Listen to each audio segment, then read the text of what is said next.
Good morning, everyone.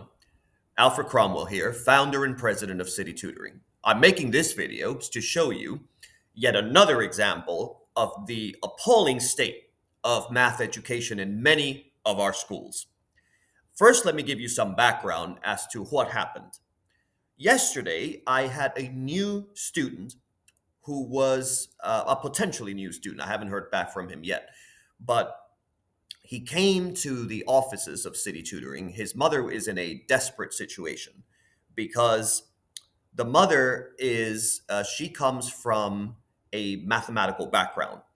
And even though her son is enrolled in one of the local, I don't want to mention the specific school, obviously, but in one of the local public schools, he has an A average. But the mother recently was noticing that he had some gaps. That maybe, nowadays with grade inflation, those of you who are watching me from another country, we have a phenomenon in the US called grade inflation, which means that in many schools, students are not only are they not giving out Fs, but they are also inflating grades.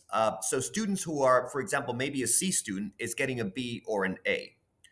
And I'm not going to get into the rationale behind doing that because that would take a long time. And I know a lot of you like short videos, but the issue with that is that many students are getting A's when in reality they are nowhere near close to being A, at least as we understood A's before, which meant excellence, which meant proficiency, outstanding, which meant something outstanding. And a lot of students are getting A's just for, because they don't want to give out the grades that are in a more rigorous sense. So some school districts are doing that. We also have some school districts in the United States, not all, but some school districts, in fact, too many school districts. I mean, one is already one too many, who have decided that they won't give Fs. And they do this in the name of equity. There's a new dogma going around our schools. It's called DEI, which stands for, I mean, on paper, it sounds wonderful, doesn't it? Diversity, equity, and inclusion. But it's anything but. It is a recipe for failure. And already schools were on a bad track. So you can imagine with this new dogma, there's a lot of students who are being failed by the system. They're being told that they're wonderful things and that they're amazing in their knowledge when they're not.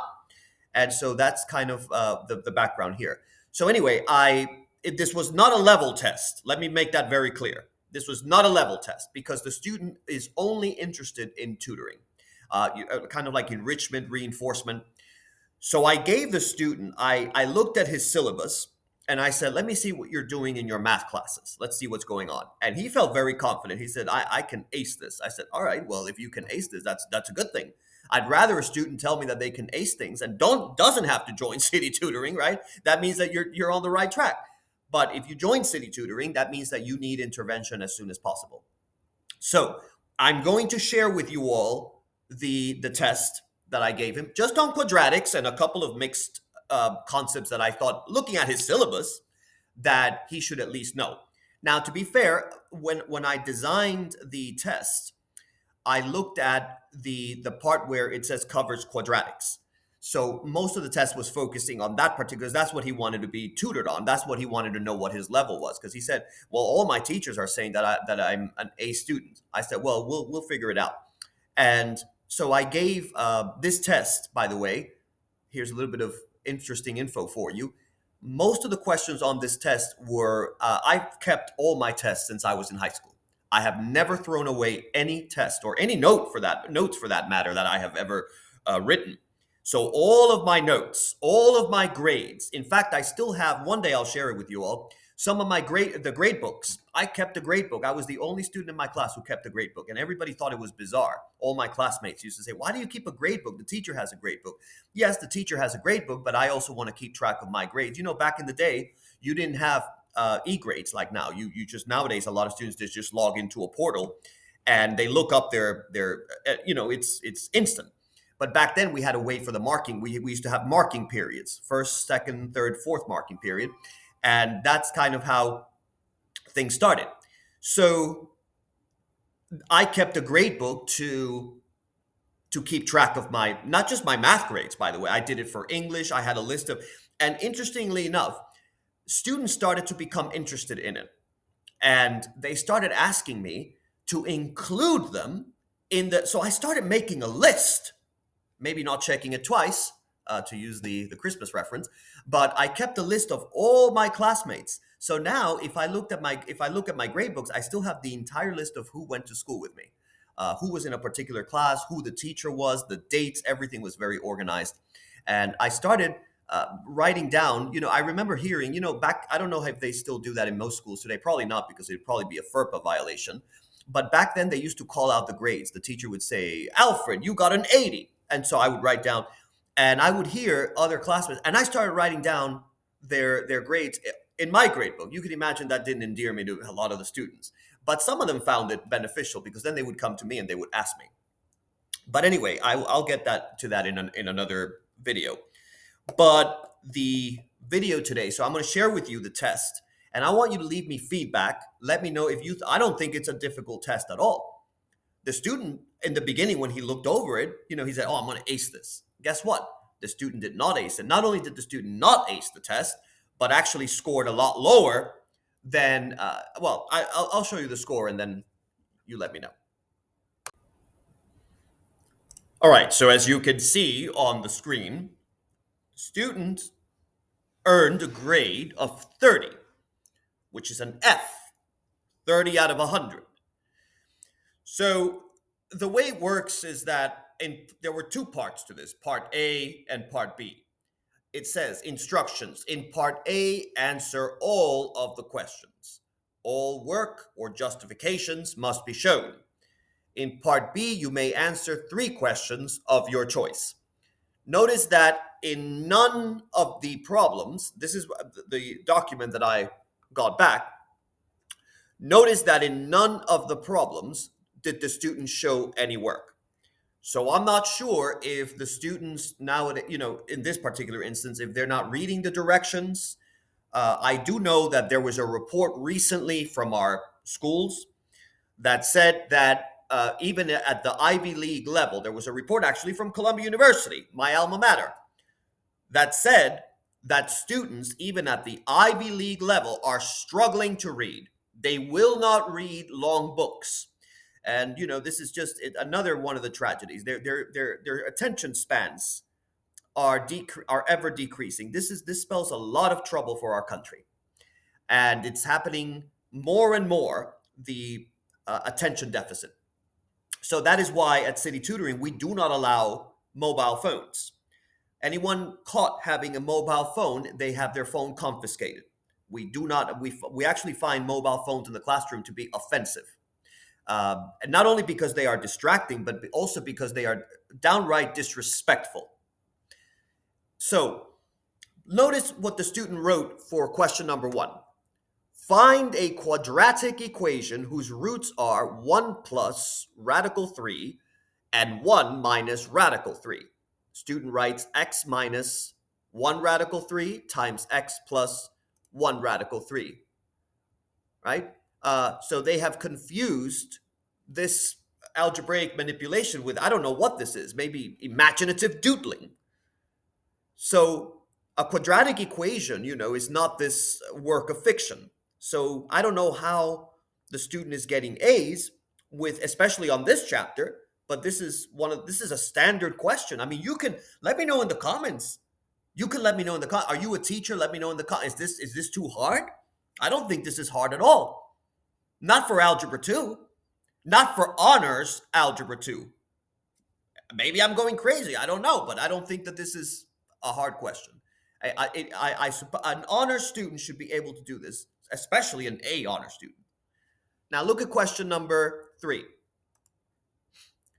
The equation 2x squared plus 4x minus 3 equals 0 has rational roots. True or false? The student says true because it is a real number, not like pi or radical 3. I mean, this is ridiculous. You must admire their philosophical take on rationality.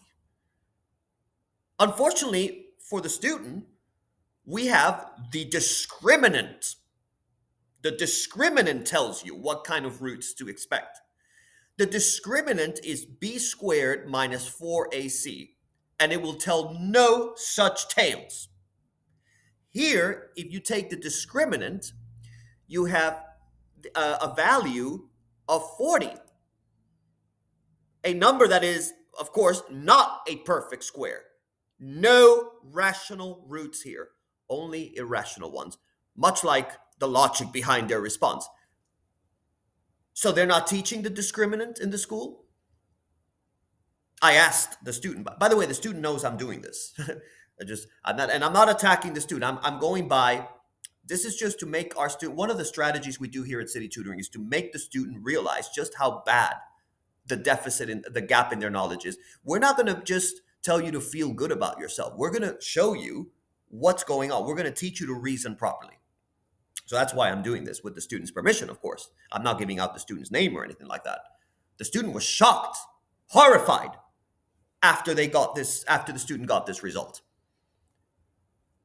And I asked the student, I said, did you not ever go over the discriminant? They said, yes, they did.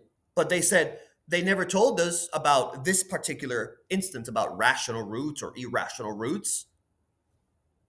Look at question number 2 was correct, by the way. So that's why I didn't mention it. Number 4, in the following equation, r is a real constant. Show that over the set of real numbers, there is no solution to this equation. The equation, in case you can't see it very well, is 1 over x plus r equals 1 over x plus 1 over r.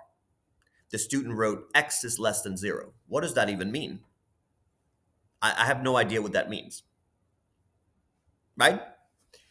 Next, we have, for the number 5 was correct. It says for the function f, x, and y equals 3x squared minus 4x plus 2. Fine, there were 2 parts to this question. A, the equation of the axis of symmetry of its graph.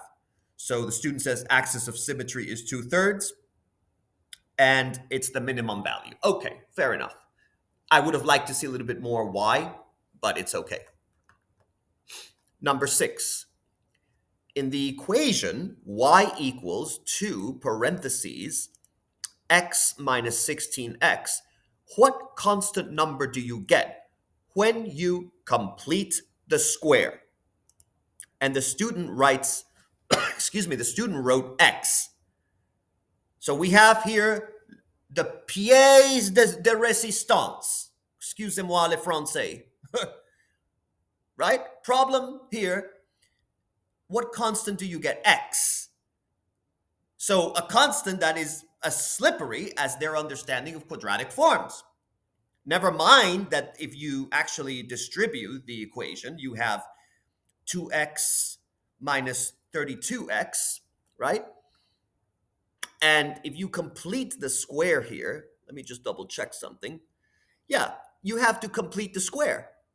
So completing the square will give you a very different constant, not some elusive x, which might as well be hiding in the Bermuda Triangle somewhere. Next part. Number 7, also wrong. If 8 and 0 are solutions to the equation y equals bx minus x squared, what is the greatest value of this function in the interval -6 is less than x, which is less than 0? Student wrote a question mark. All right, fair enough. Never be afraid to ask if you don't know. I'd rather a student write, I don't know. We're going to figure it out. We're going to discover it. Next part.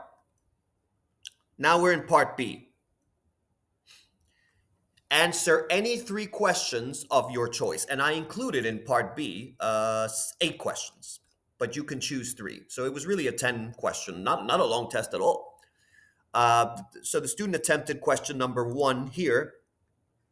A helicopter shuttle service operating between an airport and the center of a city charges a fare of $10 and carries $300 passengers per day.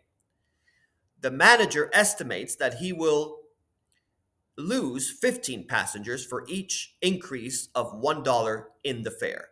Find the most profitable fare for him to charge. By the way, there's a typo there. It should be carries 300 passengers per day, not $300 passengers. It makes it sound as if though they're worth $300. I do apologize for that. So, and the student had asked me about that too, but still got it wrong. So find the most profitable fare for him to charge. Student wrote $10. That's absolutely not correct. So that was wrong. Next one. Let me know in the comments, by the way, what you think number one should be and why. It's not a hard question if you're doing quadratics. The next one, true or false?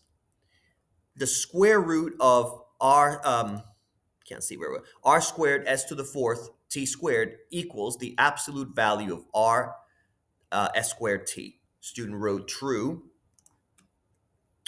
And I marked it wrong because there was no justification to show why that was true. No work was shown.